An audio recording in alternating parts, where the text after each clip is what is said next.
Yesterday we were on example number 9 and the example number 9 says that find the ratio in which y axis अब देखो मुझे बस इतना पता है कि ये कोऑर्डिनेट है इसमें बोला है कि पॉइंट कौन कौन सा दिया है 5,-6 अब 5,-6 कितना होगा 1 2 3 4 5 5 ये हो गया 5 और -6 -1 -2 -1 -2 -3 -4 -5 -6 यानी ये जो पॉइंट है सर ये वाला पॉइंट क्या होगा ये पॉइंट है -5,6 है ठीक है नहीं सॉरी 5,-6 है ये पॉइंट रहा सर हमारा 5,-6 रहा और दूसरा पॉइंट क्या है -1, -4 तो -1 ये रहा तो -1 यहाँ पे रहा -1 और -4 रहा ये रहा पॉइंट -4 ठीक है ये है -4 तो एक पॉइंट ये है तो एक पॉइंट ये रहा एक पॉइंट ये रहा कह रहा है कि वो रेशियो बताइए जिसमें अब मैंने इन दोनों को जोड़ा ठीक है इसको आगे किया तो कह रहा है कि वो रेशियो बताइए जिसमें अब मान लो ये पॉइंट है पॉइंट कोई भी x, y होता है सिंस ये पॉइंट सर x एक्सिस पे है x एक्सिस पे है तो y की वैल्यू 0 होगी तो मान लेते हैं पॉइंट जो होगा वो x डिवाइड बाय द क्या दिया है divide by the y axis divide कर रहा है यानी y एक्सिस मतलब क्या होगा अच्छा y एक्सिस पूछा यानी ये सॉरी कल हम लोग गड़बड़ क्या कर रहे थे मैं समझ गया वो एक्चुअली में y एक्सिस को पूछ रहा है तो y एक्सिस ये है ना हमारा ये वाला ये है y एक्सिस तो अगर आप ध्यान से देख पाएंगे तो इन दोनों पॉइंट को जब मैं जोड़ूंगा तो ये पॉइंट है y एक्सिस इस पॉइंट पे तो इस पॉइंट की अगर मैं बात करूं तो यहाँ पे x की वैल्यू 0 है और y की वैल्यू समथिंग होगी अब ये किस रेशियो में डिवाइड कर रहा है और ये -1, -4 है तो अब आप समझ पा रहे होंगे मान लो वो m और n रेशियो में डिवाइड कर रहा है यानी सर जो पहला पॉइंट है वो -1, -4 है और सर जो दूसरा पॉइंट है वो 5, जो दूसरा पॉइंट है वो 5, -6 है और जो लाइन सर जोड़ रही है अब जो ये y एक्सिस मान लो यहाँ पे आ रही है तो इस पॉइंट को वो डिवाइड कर रहा है m और n में और ये जो कोऑर्डिनेट है सर हमारे ये कोऑर्डिनेट कितना है ये कोऑर्डिनेट अगर यहाँ पे आप देखेंगे तो x की वैल्यू 0 होगी और y की वैल्यू समथिंग होगी तो अब मुझे m/n निकालना है तो मुझे m/n कितना हो गया यानी मैं जानता हूं सर x जो होता है वो mx2 plus nx1 upon m plus n होता है अब ये x1 है ये y1 है ये x2 है ये y2 है ये x, y है तो x की वैल्यू 0 हो गई तो 0 इक्वल टू m x2 की वैल्यू कितनी है x2 की वैल्यू है 5 प्लस n की वैल्यू कितनी है नहीं पता और x1 की वैल्यू है -1 अपॉन m प्लस n तो अगर मैं इस पूरे को इधर मल्टीप्लाई कर दूं तो 0 equal to 5m minus n implies that m 5m equal to n तो m by n equal to 1/5 m by n की वैल्यू आ गई 1/5 ठीक है यानी m की वैल्यू आ गई 1 n की वैल्यू आ गई 5 अब क्वेश्चन में दूसरे पार्ट में पूछा y बताइए कितना होता है तो y क्या होता है y होता है my2 plus ny1 upon m plus n तो m की वैल्यू कितनी है m की वैल्यू है 1 y2 की वैल्यू कितनी है y2 की वैल्यू है -6 प्लस n की वैल्यू कितनी है n की वैल्यू है 5 तो 5 और y1 की वैल्यू कितनी है -4 अपॉन m प्लस n यानी 1 प्लस 5 तो आप थोड़ा सा देख पाएंगे तो आप समझेंगे -6 -20 अपॉन 6 तो -26 अपॉन 6 तो -13 अपॉन 3 यानी ये पॉइंट कितना होगा ये वाला पॉइंट ये पॉइंट होगा सर इस पॉइंट की वैल्यू होगी 0, -30 अपॉन 3 और ये रहा answer. Is this question clear to you guys? If it is clear please write clear. कल ही वाला क्वेश्चन है, ठीक है? Clear, very good. अदर्स और बाकी लोग? पायल, संस्कृति, आप लोगों को नहीं क्लियर है? Clear, very good. चलिए ठीक है, चलिए क्लियर है। चलिए अब देखिए, एक चीज मैं आपको बताता हूं, एक चीज अब मैं आपको ध्यान से बताता हूं जिस पे आप जरूर ध्यान दीजिएगा, ठीक है? ध्यान देने वाली चीज ये है सर कि मान लो हमारे पास कोई भी फिगर है, हमारे पास कोई भी लाइन है। देखो होता क्या, मैं आपको एक चीज बताने जा रहा हूं कि मान लो ये पहला पॉइंट है x1 y1, और सर कोई दूसरा पॉइंट है x2 y2, और ये एक लाइन जुड़ी हुई है, ओके? और इन दोनों के बीच में कोई पॉइंट है x, y, ठीक है? और ये रेशियो जो है ये m है, ये n है। तो आप नॉर्मली जानते हैं सर कि जो x होता है वो mx2 plus nx1 upon m plus n होता है, और सर जो y होता है, y जो होता है वो सर होता है my2 plus ny1 upon m plus n। यही अभी तक पढ़ते आ रहा है, और इसी को नाम हमने दिया है सर सेक्शन फॉर्मूला। इसी को क्या नाम दिया है? Section formula. अब इसी का एक स्पेशल केस लेते हैं। उसमें क्या होता है कि मान लेते हैं कि ये पॉइंट है x1 y1 और ये पॉइंट है x2 y2, लेकिन कोई पॉइंट ऐसा है ये बराबर रेशियो में बांट रहा है 1/1, मतलब जितना रेशियो इधर है, मतलब जितनी दूरी ये है उतनी ही दूरी यहाँ है, यानी दोनों दूरी बराबर है, 1 और 1 है, मतलब 1 और 1 रेशियो आ रहा है, दूरी जो भी रही दोनों दूरी बराबर है, यानी ये डिस्टेंस और ये डिस्टेंस इक्वल है। तो ये x, y होगा। तो यहाँ पे आप ऐसे समझिए कि अगर मुझे m की वैल्यू अगर 1 हुई और n की भी वैल्यू 1 हुई, तो x की वैल्यू कितनी होगी? तो 1 into x2 plus n 1 into x1 upon m plus n, यानी 1 प्लस 1।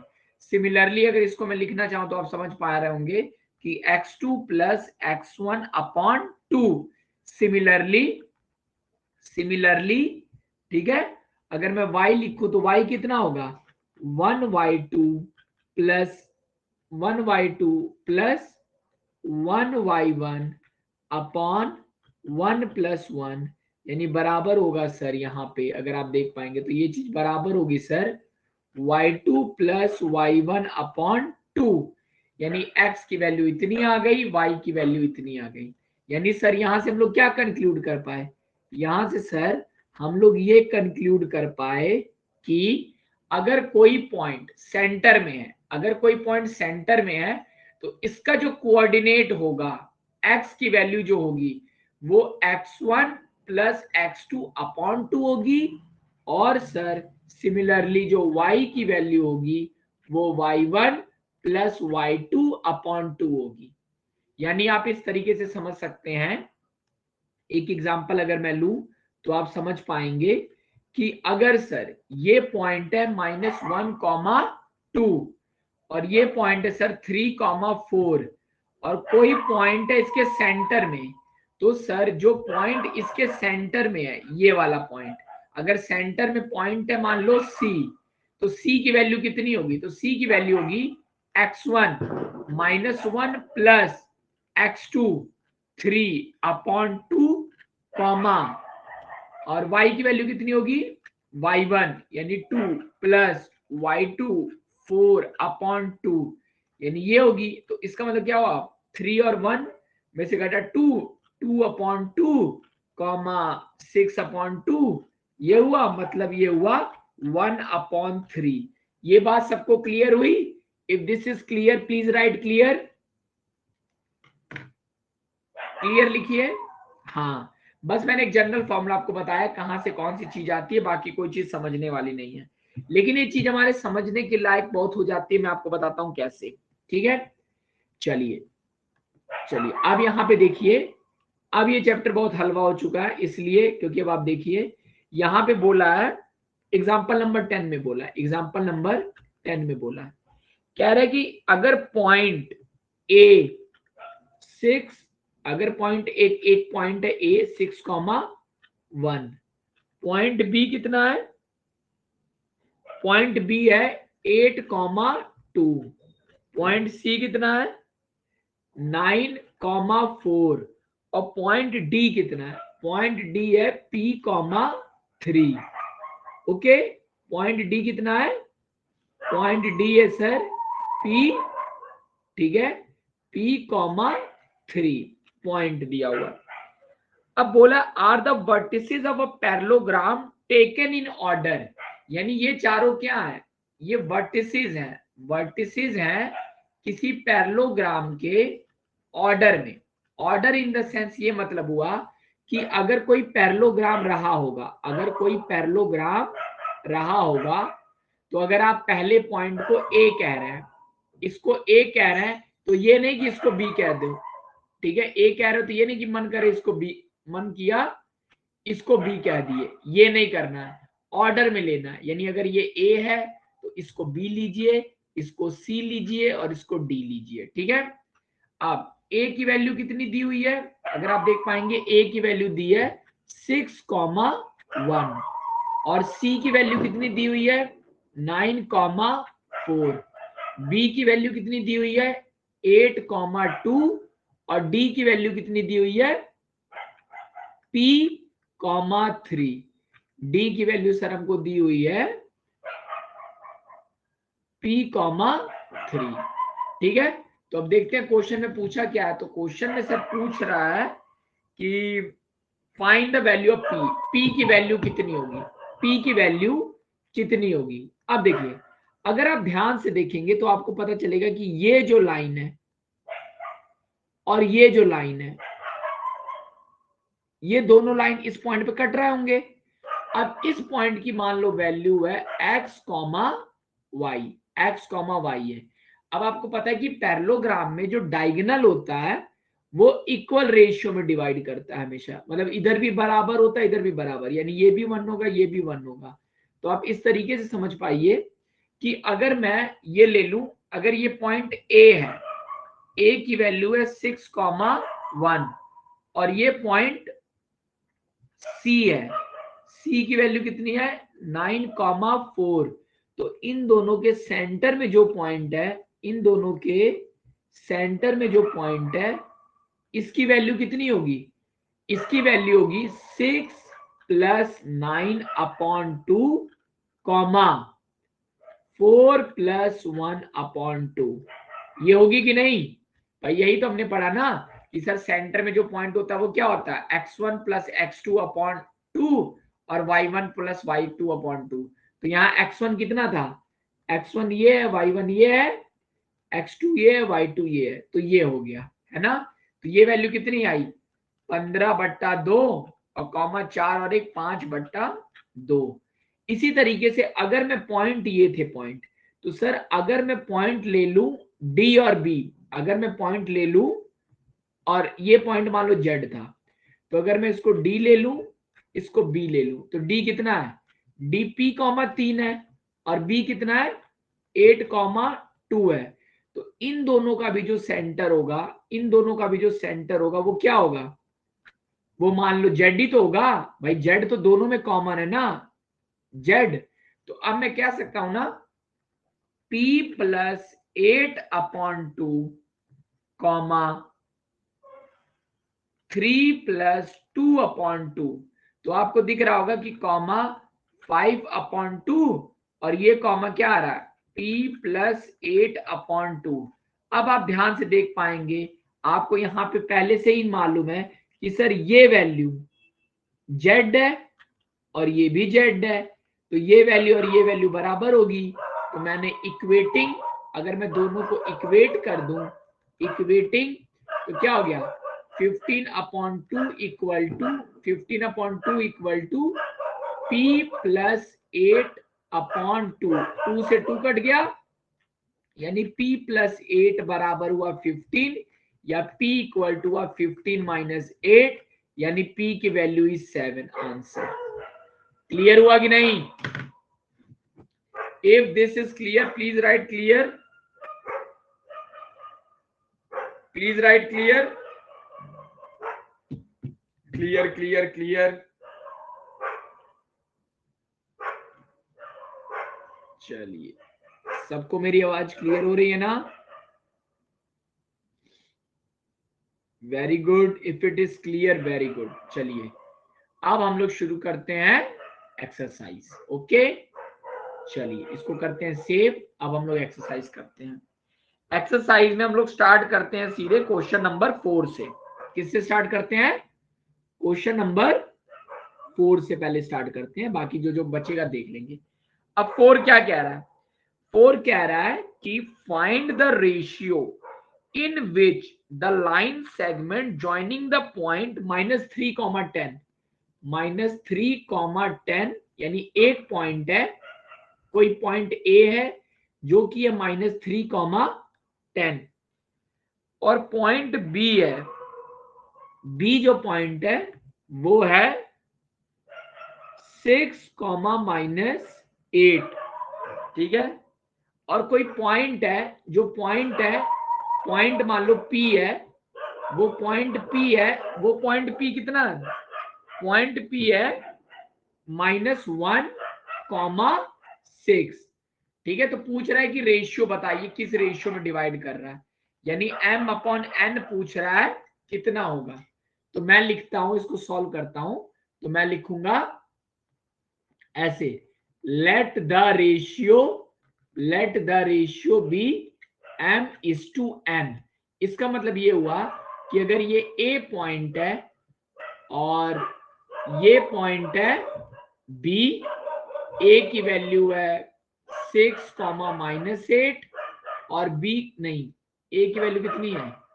A की वैल्यू है -3, 10, और B की वैल्यू है 6, -8, और P की वैल्यू है, P की वैल्यू कितनी है? P की वैल्यू है -1, 6, ये P है। तो मान लो ये रेशियो M है, ये N है। तो मैं जानता हूं बाय यूजिंग सेक्शन फॉर्मूला, ठीक है ना। तो मैं लिखूंगा using section formula, using section formula. -1 क्या होगा? -1 होगा M, अब देखो ये x1 है, ये y1 है, ये x2 है, ये y2 है, ये x है और ये y है। तो x क्या होता है? x क्या होता है? x होता है mx2 प्लस n,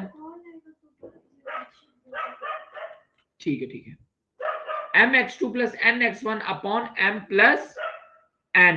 तो x की वैल्यू कितनी है? -1 इक्वल टू m, m क्या है? m x2 की वैल्यू है 6 प्लस n x1 की वैल्यू कितनी है?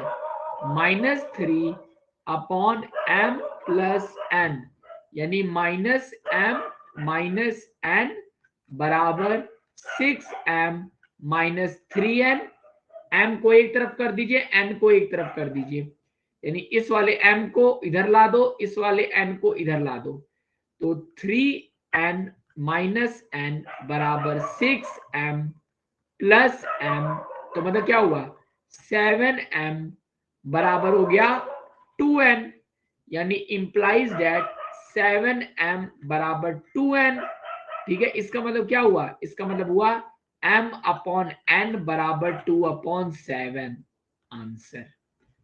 ये गाइस क्लियर हुआ कि नहीं आप लोगों को? Is this question clear? Clear हुआ? ठीक है। अब देखिए, कल तक जो मैं आपको बताता था, मैं आपको ऐसे वाला ग्राफ बनवा देता था ना, लेकिन एग्जाम में आपको ये बनाने की जरूरत नहीं है। अब -3, 10 कहां होगा? ये रहा -3, मान लो -1 -2 -3 और 1 2 3 4 5 6 7 8 9 10। तो ये पॉइंट मान लो, ये पॉइंट होगा -3, 10। ये पॉइंट होगा -3, 10 ए पॉइंट। और दूसरा पॉइंट कौन सा है हमारा, B6, 8। यानी 6 मतलब कितना हुआ, 1 2 3 4 5 6 7, ये रहा 6 और कॉमा -8, -1 -2 -3 -4 -5 -6 -7 -8 -9। तो ये हुआ -8। तो ये पॉइंट आया, ये पॉइंट। तो वही कह रहा है कि ये जो लाइन जो जोड़ रहे हैं आप यहां तक, ठीक है, ये पॉइंट बी है, ये पॉइंट है 6, -8। तो कौन सा लाइन, कौन सा पॉइंट, पॉइंट पी -1, 6, यानी -1 ये रहा और -1 ये रहा -1 और 6 1 2 3 4 5 6 ये रहा। यानी यहाँ पे पॉइंट होगा, ये पॉइंट होगा ना -1, 6। अब ये पॉइंट किस रेशियो में डिवाइड कर रहा है, तो ये रेशियो है सर, यहां से यहां तक की दूरी है 2 दूरी मतलब रेशियो की दूरी, और ये दूरी है 7। ये दूरी क्या है, 7 रेशियो। अब मेरी बात क्लियर हुई कि नहीं आप लोगों को।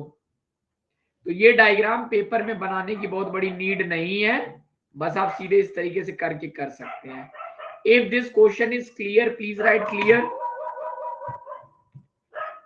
Please write clear. ठीक है, चलिए वेरी गुड, ये हमने क्लियर कर लिया। आप जैसे नेक्स्ट क्वेश्चन क्या दिया हुआ है, नेक्स्ट क्वेश्चन दिया हुआ है क्वेश्चन नंबर 5। क्वेश्चन नंबर 5 देखिए, क्वेश्चन नंबर 5 बोला find the ratio in which the line segment joining A की वैल्यू है माइनस, नहीं, ए की वैल्यू है,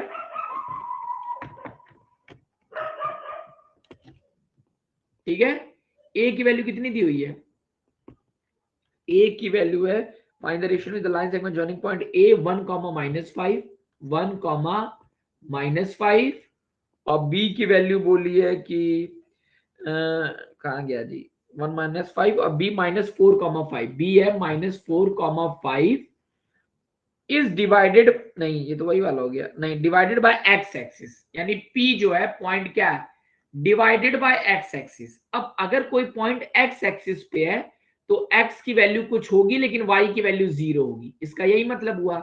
यानी ये कह रहा है, कहना ये चाह रहा है, क्वेश्चन को समझने की कोशिश करते हैं कि सर अगर कोई ये होता 1 कहां पे होता, 1 और -5, -1 -2 -3 -4 -5, ये पॉइंट है -1 -5, ये पॉइंट है, ये पॉइंट है ए।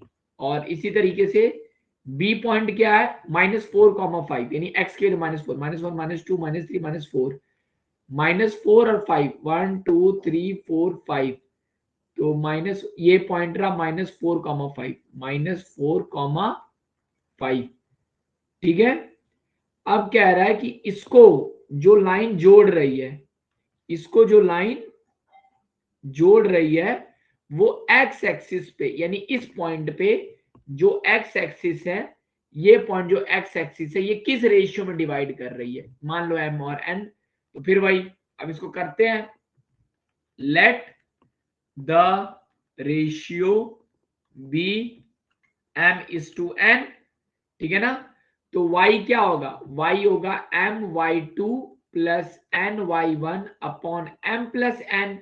अब y की वैल्यू कितनी दी हुई है, 0, तो देयरफॉर 0 इक्वल टू m की वैल्यू कितनी है, m नहीं पता है, y2 की वैल्यू क्या होगी, अगर ये x1 है ये y1 है और ये x2 है y2 है, तो y2 की वैल्यू कितनी हुई 5 प्लस n की वैल्यू कितनी होगी, n की वैल्यू है मान लो n, और y1 की वैल्यू कितनी है, y1 की वैल्यू है -5 अपॉन m प्लस n। देखिएगा कहीं मिस्टेक ना करूं बस मैं, my2 plus ny1 ny1 upon m plus n, ठीक है। तो यानी 0 m प्लस n बराबर 5m minus 5n, therefore 5m minus 5n equal to 0, 5m बराबर 5n, यानी m अपॉन n बराबर 5 अपॉन 5 बराबर 1 अपॉन 1। अब 1 अपॉन 1 क्या दिखा रहा है, मतलब ये पॉइंट सेंटर है, यानी ये पॉइंट क्या हुआ, ये पॉइंट जो कि पॉइंट P है वो सेंटर पे है। देयरफॉर P इक्वल टू कितना होगा, P होगा P की वैल्यू, अब P की वैल्यू क्या है, P है x, 0, तो x कितना होगा, अब आप जानते हैं अगर सेंटर होता है तो x1 प्लस x2 बाय 2 होता है, तो x1 की वैल्यू कितनी है, x1 की वैल्यू 1 प्लस x2 की वैल्यू है -4 अपॉन 2, यानी -3 अपॉन 2, यानी पॉइंट P कितना आ गया। देयरफॉर मैं कह सकता हूं, क्या कह सकता हूं, m by n equal to 1 upon 1 and P की वैल्यू है -3, 2, 0, यानी ये पॉइंट कहां पे होगा, ये जो पॉइंट होगा, ये वाला जो पॉइंट होगा वो -3/2, 0 पे होगा। इज इट क्लियर गाइस, अगर ये क्लियर है तो प्लीज राइट क्लियर।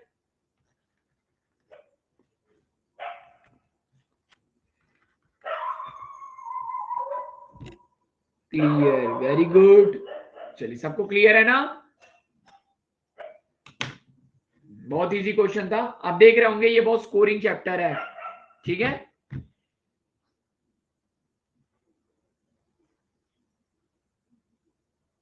चलिए, should we move to the next question, please write yes.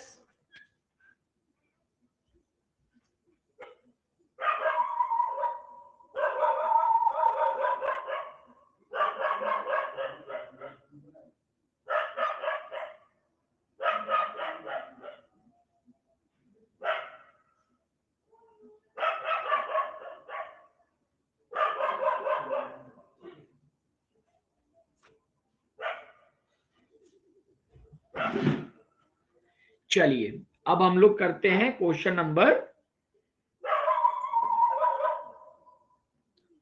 Next question करते हैं क्वेश्चन नंबर 6, ठीक है। चलिए इसको सेव कर देते हैं, क्वेश्चन नंबर अब हम लोग 6 देखते हैं, क्वेश्चन नंबर 6 देखते हैं।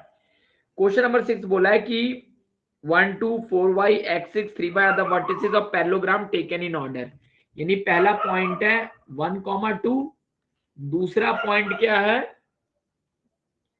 4, y, तीसरा पॉइंट है x, 6 और चौथा पॉइंट है 3, 5, 3, 5, 4 पॉइंट दिए हुए हैं। Are the vertices of parallelogram taken in order, यानी सर अगर कोई पैरेललोग्राम मैं बनाता हूं, अगर मैं कोई भी पैरेललोग्राम बनाता हूं तो ये पॉइंट है, अगर इसको मैं ए बोलता हूं, इसको बी बोलता हूं, इसको सी बोलता हूं, इसको डी बोलता हूं, ठीक है। तो ए की वैल्यू है 1, 2, बी की वैल्यू है 4, y, सी की वैल्यू है, सी की वैल्यू है x, 6 और d की वैल्यू है 3, 5, ठीक है। अब अगर मैं ध्यान दूं तो मुझे पता है कि सर ये जो होगा और ये जो होगा, ठीक है, इन दोनों का सेंटर यही होगा, ठीक है। मान लो ये पॉइंट z है, तो z की वैल्यू है मान लो x, y, z की वैल्यू क्या है x, y, तो आप देख पा रहे होंगे क्योंकि जो z है, z जो है वो देखो वो इसको भी 1:1 में बांटेगा, और जो z होगा वो डायगोनल db को भी 1:1 में बांटेगा।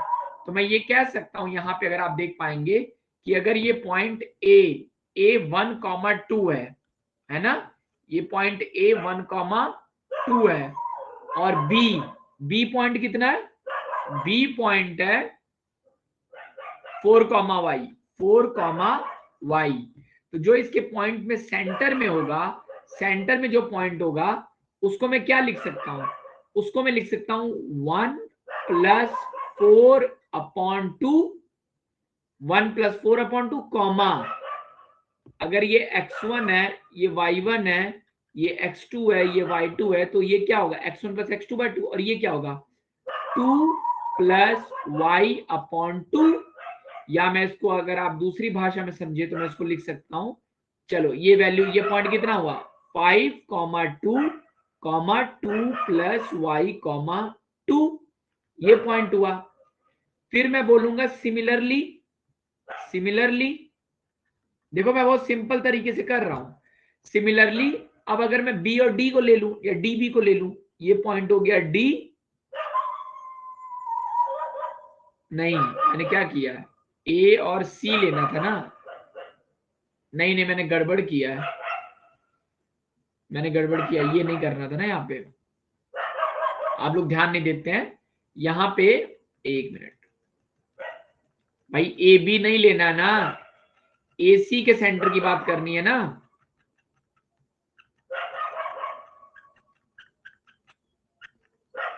हाँ यहाँ पे क्या करना है, ये पॉइंट मुझे लेना है ए सी, ए सी का सेंटर जेड है ना, तो सी की वैल्यू कितनी है, सी की वैल्यू है x,6, और ये सेंटर है, इसका सेंटर है जिसकी वैल्यू है जेड, तो जेड की वैल्यू कितनी होगी 1 प्लस x/2 कॉमा 2 प्लस 6/2, या आप इसको ऐसे लिख सकते हैं x प्लस 1/2 कॉमा 6 7 8 8/2 4, ये पॉइंट हो गया पहला। ठीक है, सिमिलरली, सिमिलरली, सिमिलरली क्या होगा, सिमिलरली डीबी की बात करते हैं, तो डी, डी कितना होगा, डी होगा 3,5,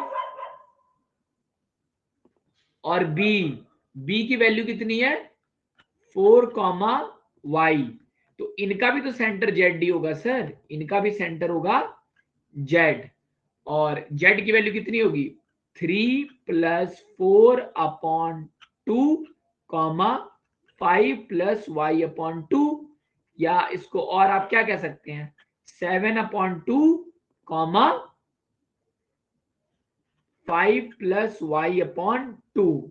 ठीक है, अब अगर आप ध्यान से देखें, ये चीज हुई, अब मैंने बोला कि comparing, comparing, comparing Z of AC and BD, तो हम लोग क्या करेंगे x प्लस 1/2 जो है वो बराबर है 7/2 के, implies that x plus 1 equal to 7, implies that x equal to 6।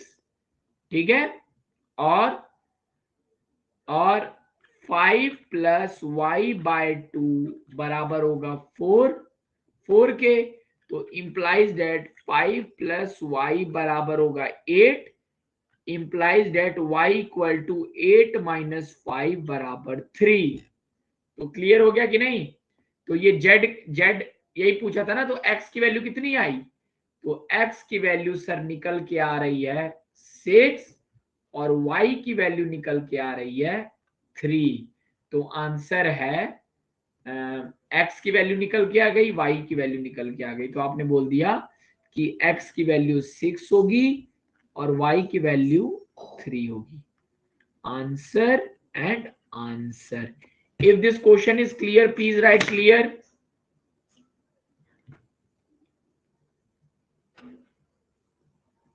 Clear है, तो हम लोगों ने कौन कौन से क्वेश्चन कर लिए, हम लोगों ने कर लिया सर 4 5 6, ओके 4 5 6 हमारा क्लियर है। Now moving to the question number 7, question number 7 पे मूव करते हैं। कह रहा है कि find the coordinate of a point A where A B is the diameter of circle whose centre is इतना एंड बी इज इतना। Okay very easy. कह रहा है कि हमारे सामने सर क्या दिया है, बोला कि एक सर्किल है, क्या है, एक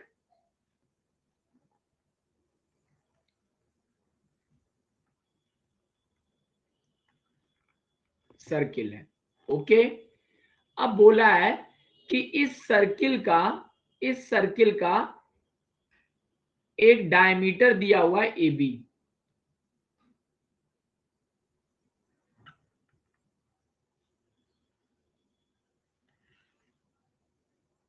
इस सर्किल का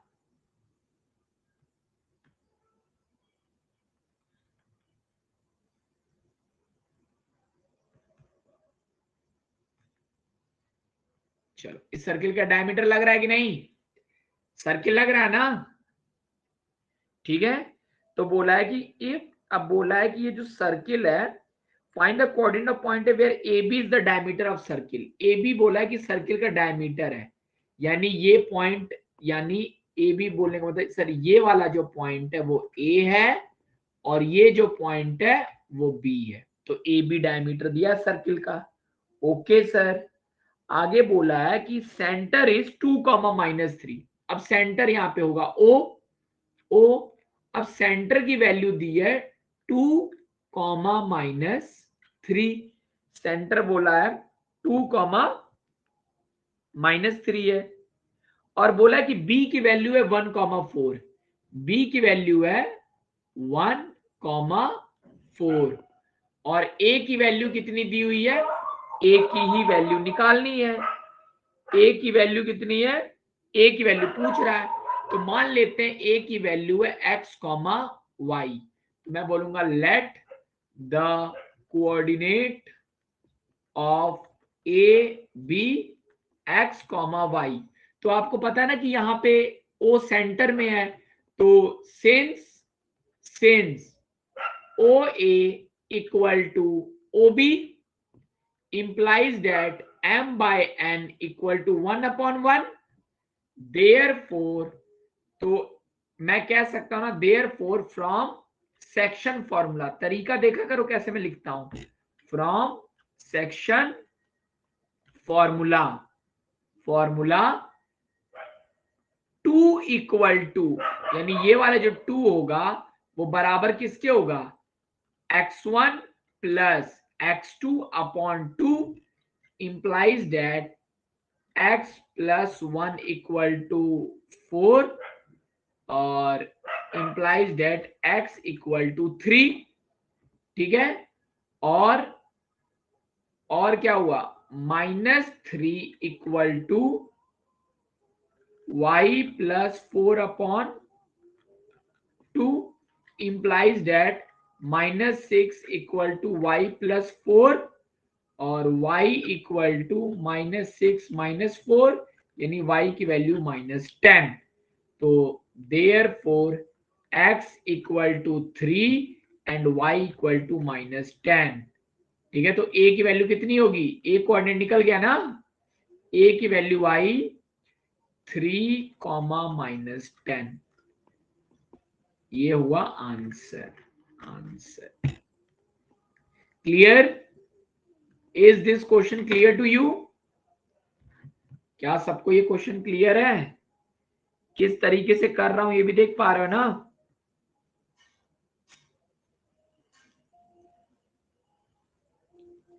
clear sir, clear, very good.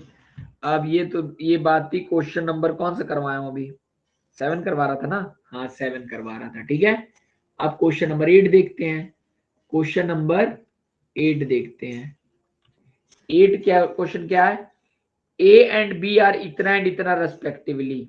चलो, ए और बी दिया हुआ है, चलो पहले ये ए ले लेते हैं और यहाँ पे अब देखिए मैं कभी भी लेता हूं ना, मैं ऐसे ही लेता हूं, ए लेता हूं, बी लेता हूं, यहां पे पॉइंट लिखता हूं, ए के बगल, ए कितना बोला है?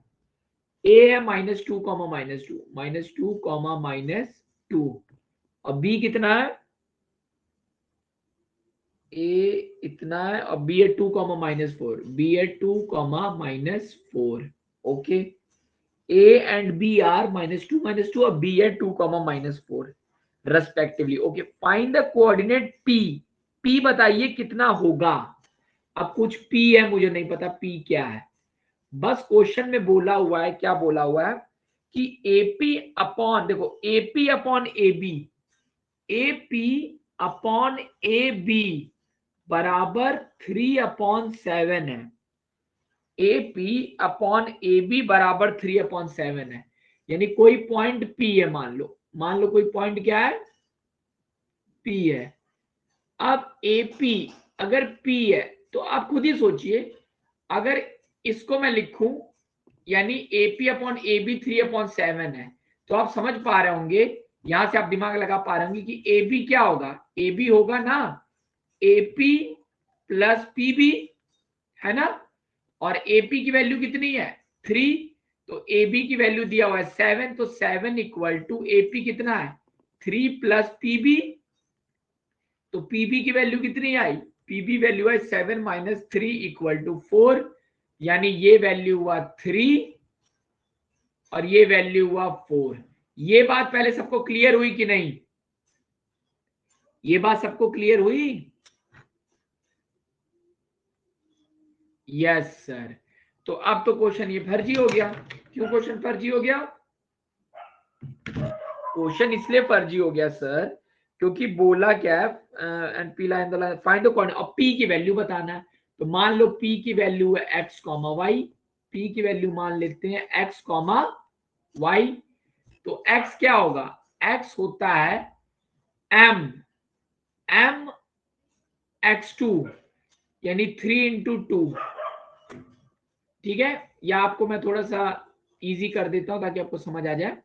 ठीक है, मैंने ये कह दिया x1 y1 x2 y2, ये m है ये n है ना। तो x क्या होगा, x होगा m x2 plus n x1 upon m plus n, यानी x की वैल्यू कितनी होगी, x इक्वल टू m की वैल्यू 3 × x2 की वैल्यू है 2 प्लस n की वैल्यू है 4, x1 की वैल्यू है -2 अपॉन m प्लस n कितना हुआ 3 और 4 7, तो 3 दूनी 6 -8/7 -2/7 और y इक्वल टू क्या होगा, y इक्वल टू होगा my2 plus ny1 upon m plus n। ठीक है, m प्लस n, यानी m की वैल्यू कितनी दी हुई है, m की वैल्यू दी है 3, y2 की वैल्यू है -4 प्लस n की वैल्यू है 4, y1 की वैल्यू है -2 upon m plus n 3 plus 4, तो -12 -8 अपॉन 7 -20 अपॉन 7। तो p के कोऑर्डिनेट्स कितने आए, -2, 7 -20 अपॉन 7, ये रहे आपके आंसर। ठीक है, is it clear? Question clear हुआ कि नहीं? अगर क्लियर है तो प्लीज राइट क्लियर। चलिए, तो ये तो था हमारा सर क्वेश्चन नंबर, ठीक है, ये यहां तक क्लियर हो गया, वेरी गुड। अब question number, if you are ready for the question number 9, please write 9, please write 9। Yes, चलिए अब क्वेश्चन नंबर 9 देखते हैं। 9, ओके, क्वेश्चन नंबर 9 क्या कह रहा है, 9 ये कह रहा है कि find the coordinate of the point which divide the line segment joining a -2, 2, यानी एक पॉइंट a है -2, 2 और एक पॉइंट है b 2, 8, एक पॉइंट है b जो कि है 2, 8। कह रहा है वो पॉइंट्स बताइए जो इस लाइन को 4 इक्वल पार्ट में डिवाइड करेंगे। तो 4 इक्वल पार्ट में डिवाइड करने का मतलब क्या हुआ, ये आधा ये आधा ये आधा ये आधा। अब ये 4 इक्वल पार्ट हो गए ना, पहला पार्ट, दूसरा पार्ट, तीसरा पार्ट, चौथा पार्ट। यहां तक समझ आया कि नहीं, 4 इक्वल पार्ट्स। अगर ओके तो प्लीज राइट ओके। अब देखिए, अब सबसे पहले मैं इस पॉइंट को निकालता हूं। मान लो ये पॉइंट है x1 y1। अब x1 y1 कितना होगा? अब आप समझ पा रहे होंगे कि जो x1 y1 होगा, अगर ये पॉइंट z है, अगर ये पॉइंट z है, तो आप समझ पा रहे होंगे ना कि az बराबर है zb के, यानी m/n बराबर है 1/1 के, यानी फिर ये मिड पॉइंट हो गया। सिंपल सी बात है, z मिड पॉइंट होगा, तो मिड पॉइंट होगा तो देयरफॉर x1 की वैल्यू क्या होगी? x1 प्लस x2/2, यानी x1 ये रहा, x2 ये रहा, तो -2 प्लस 2/2, तो ये हुआ 0/2, 0। और y1 कितना आया? y1 आया 2 प्लस 8/2, यानी 8 2 10/2 5, यानी ये वैल्यू कितनी आ गई? ये वैल्यू आ गई सर हमारी, z की वैल्यू आ गई 0,5 आ गई। अब अगर z की वैल्यू 0,5 आ गई तो आप समझ पा रहे होंगे कि ये जो पॉइंट होगा ये z है, इसको मान लेते हैं p, इस पॉइंट को मान लेते हैं q। तो जो पॉइंट p होगा, अब सिमिलरली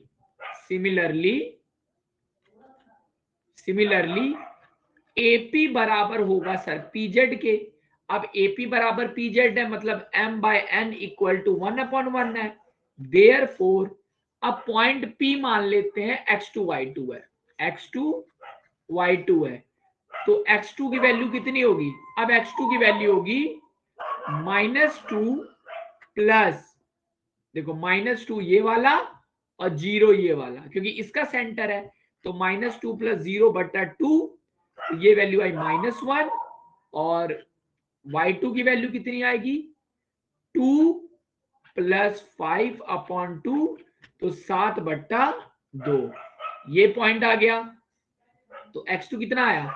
-1, 7/2। यहां तक क्लियर? क्लियर? ठीक है। इसी तरह अगर Q पॉइंट है x3 y3, अगर Q पॉइंट को ले ले हम लोग x3 y3, है ना, x3 y3 ले लें P पॉइंट को, Q पॉइंट को, तो सिमिलरली क्या होगा? मैं कह सकता हूं ZQ बराबर QB होगा, तो मतलब m/n बराबर 1/1 होगा। देयरफॉर x3 की वैल्यू कितनी होगी? x3 होगा 0 प्लस 2/2, यानी 1, और y3 होगा 5 प्लस 8/2, 13/2, यानी x3 की वैल्यू कितनी आ गई? x3 की वैल्यू आई 1,13/2। ओके, तो देयरफॉर वो पॉइंट्स कौन से होंगे? पॉइंट्स होंगे जो 4 इक्वल पार्ट, 1 2 3 4। तो पहला पॉइंट जो P होगा वो कितना होगा? तो सर P पहला पॉइंट होगा -1,7/2। दूसरा पॉइंट Z कौन सा होगा? दूसरा पॉइंट होगा 0,5, और तीसरा पॉइंट होगा, P हो गया, Z हो गया, तीसरा पॉइंट Q होगा, Q की वैल्यू होगी 1,13/2। क्लियर है? If it is clear please write clear.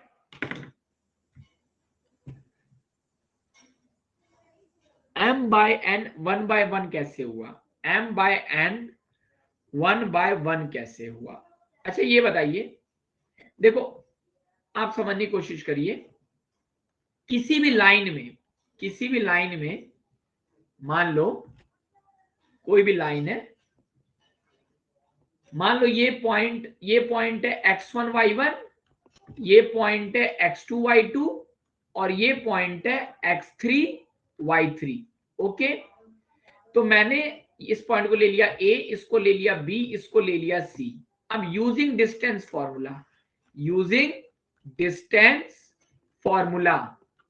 Formula, अगर मैं डिस्टेंस फॉर्मूला को यूज करूंगा तो आपको पता चलेगा कि AB की वैल्यू कितनी आएगी? √x2 माइनस x1 का square plus y2 minus y1 का स्क्वायर। ठीक है, और सिमिलरली BC की वैल्यू कितनी आएगी, BC की वैल्यू आएगी x3 माइनस x2 का square plus y3 minus y2 का स्क्वायर आया। अब इफ अगर AB बराबर होगा BC के, अगर AB बराबर होगा BC के, तो अगर मैं AB लेंथ को डिवाइड करूंगा BC लेंथ से, तो सिंस दोनों इक्वल तो ये 1/1 आएगा ना, यानी AB और BC का रेशियो कितना आया, यानी 1/1 आया। समझ गए? यानी अगर 1/1 आया तो मतलब इसीलिए मैंने 1/1 लिया। अब AB और BC कब बराबर आएगा, AB और BC तब बराबर आएगा, ठीक है, ये कंडीशन तब हो सकती है when B is in centre, जब B किस में होगा, सेंटर में होगा। अब क्लियर हुआ कि नहीं? Clear? Amrita clear? Yes sir, बस इतना सही कॉन्सेप्ट था हमारा। ठीक है, अब मान लो डिस्टेंस फॉर्मूला से एक केस ऐसा हो जाता कि ये वैल्यू आ जाती 2 और ये वैल्यू आ जाती 4, मान लो 2 आ जाती 4 आ जाती, तो AB अपॉन BC कितना हो जाता, 2/4 बराबर हो जाता 1/2, तो M अपॉन N कितना हो जाता, 1/2 हो जाता। अगर मान लो 2/4 ना आके किस्मत से ये 3 आ जाता, ये 7 आ जाता, तो AB अपॉन BC कितना आ जाता, 3/7 आ जाता। ठीक है, अब क्लियर हो गया कि नहीं? क्लियर हुआ?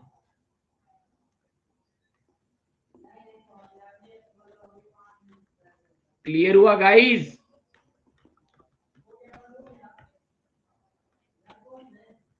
चलिए, क्लियर है? If it is clear please write clear. Very good, ये चीज आपको क्लियर है।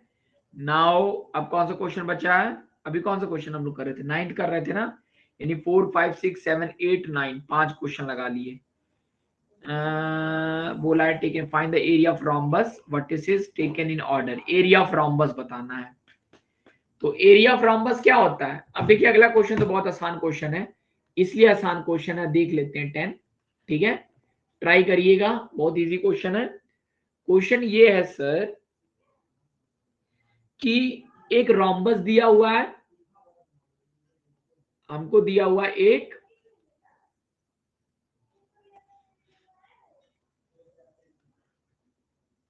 रॉम्बस देते हैं।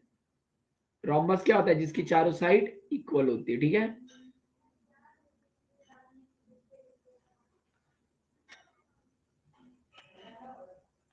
ये रॉम्बस बन नहीं पा रहा है मुझसे।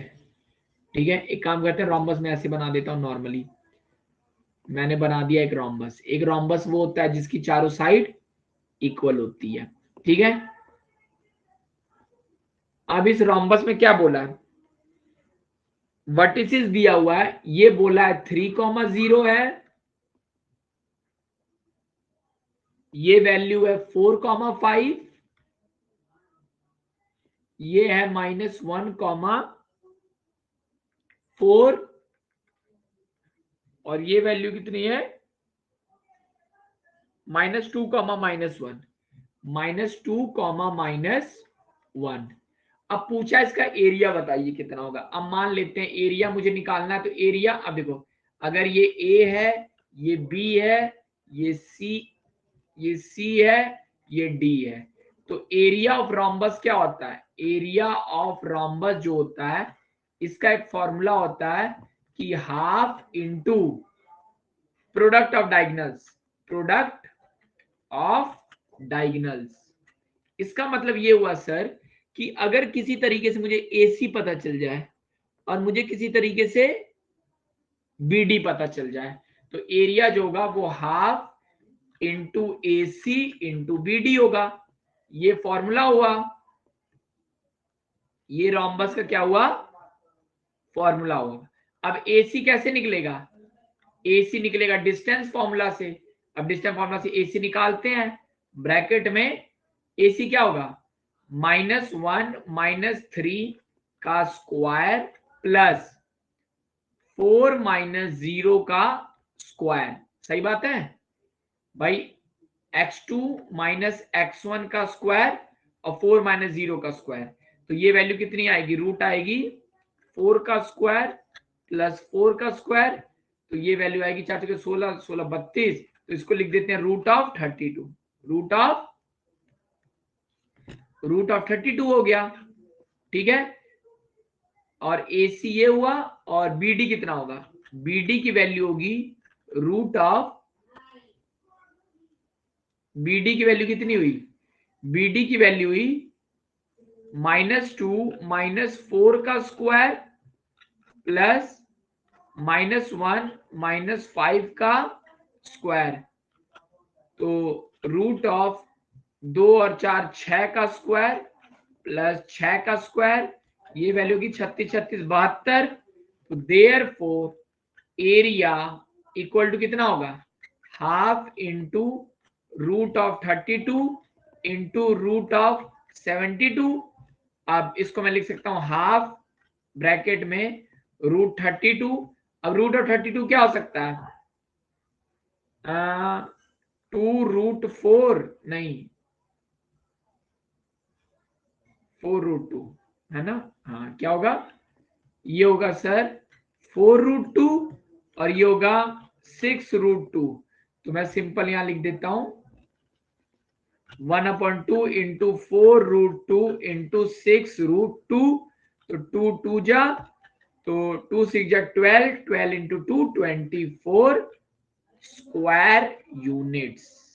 क्लियर हुआ, इज इट क्लियर, BD होगा ना, एक मिनट कुछ गड़बड़ कर दिया हूं क्या, BD क्या होगा, -2 -4, सही तो किया हूं, कुछ गड़बड़ किया हूं क्या अमृता, सही तो है,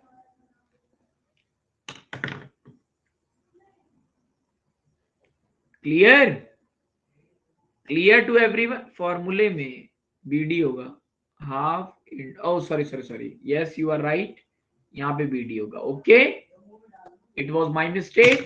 क्लियर है कि नहीं, चलिए इस तरीके से हम लोगों का एक फ्री का चैप्टर हो गया कि नहीं, हो गया,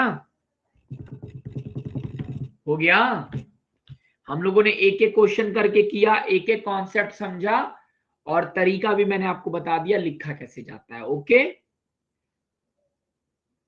ठीक है। चलिए चलिए फिर बाकी कल देखते हैं क्या स्टार्ट करना है, फिर बाकी हम लोग कंटिन्यू करेंगे, ठीक है, okay,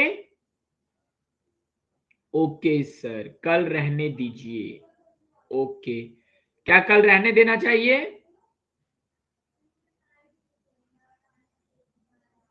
yes sir, yes sir, yes sir, चलिए ठीक है, टुमारो विल बी हॉलीडे, सुबह में नहीं बच्चा, सुबह में मत करवाओ, मैं भी सो नहीं पा रहा हूं, ठीक है, ठीक है,